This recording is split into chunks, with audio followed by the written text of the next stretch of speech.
Hey folks, so on today's episode I thought we would take a look at Fatwood. In particular, this is the Fatwood that you can buy from Lowe's.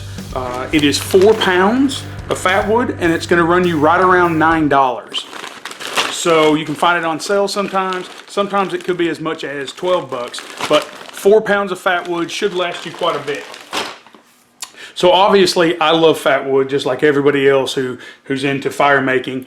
It is fantastic, it's all natural, it smells great, but I want to show you what I do with it. So I have this tackle box and I keep Fatwood in it down here in the bottom, and I keep a small piece of scrap lumber, and I keep a pretty heavy piece of brass, but you could use anything else, and then I keep in this case it's a lifeboat raft, because I got it in my battle box.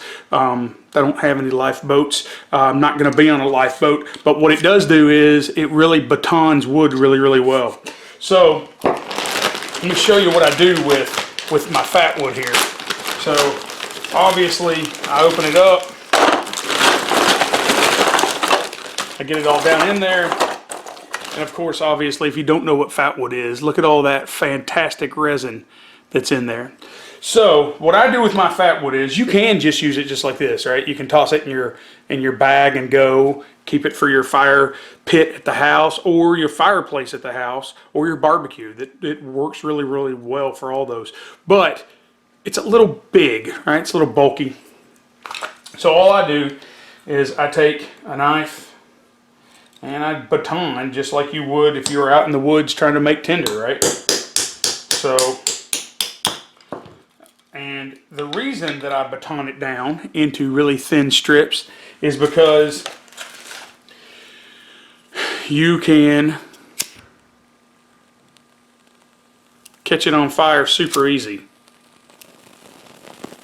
Just like that. Look at all that black smoke coming off there. So you can then slide this up under your tinder bundle and get your fire started, pull it back out, and blow it out. It's a perfect little tiny all-natural reusable match. So the best part about this guy is that they're really economical. So once I have this going on, set that guy right there while she cools down. So I get a bunch of those, right? Baton several of those.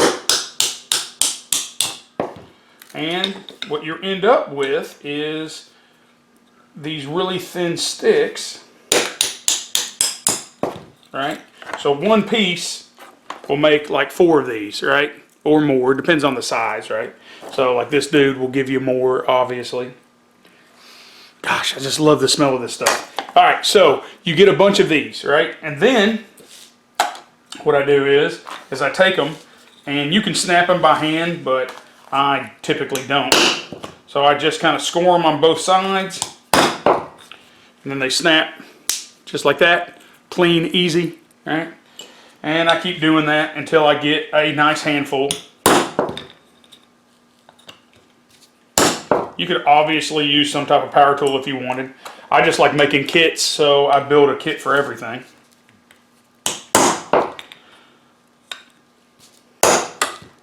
Occasionally they fly apart like that. But anyway, so you're going to end up with a bunch of these little reusable matches, right? And then once you're done with that, then you can put them in something. I typically put them in little tiny Ziploc bags. And the reason for that mostly is just convenience, right? But then I can put them down in whatever kit I'm working. This is several fires worth. I mean, you can make it and do this as many times as you want, or as much as you want. But this guy right here will go into a fire kit, take all the air out, right? So you can then put this down in whatever fire kit you have, right? It packs away.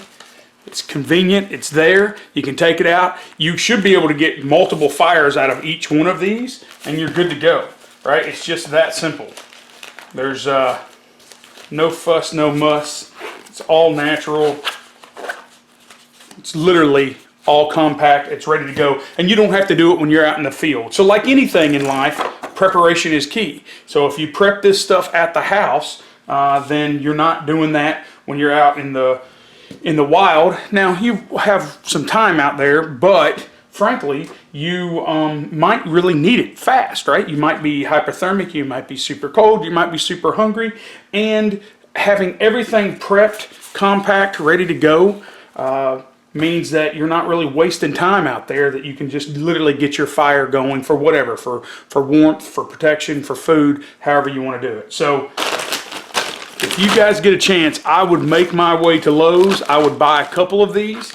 I would store them either in their original packaging or in a kit like this, where you have all your tools ready to go, right?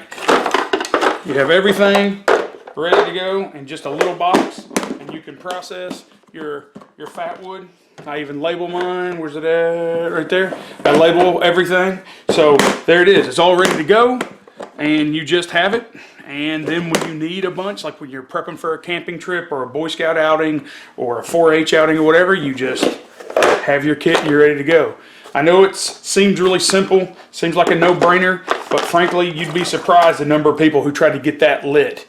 And you can after a while, but really you can only do that with an open flame. So if you're going to process these into feather sticks, or if you're going to process these down into powder or shavings of some kind, you really will be better served if you start with a smaller piece of wood. It's just easier to get it to whittle down. It's easier to get it into a small chunk. So then you can start with your ferro rod or whatever you want to do. I typically go to the lighter first. Ferro rods are fun, but if you're really cold or really hungry and you got to get that fire going, obviously a Bic is the way to go. But either way, if you're talking about processing it so that it can be used with any other type of fire starting source, you can take this guy, and that's still beefy enough that you can literally shave it down into a feather stick.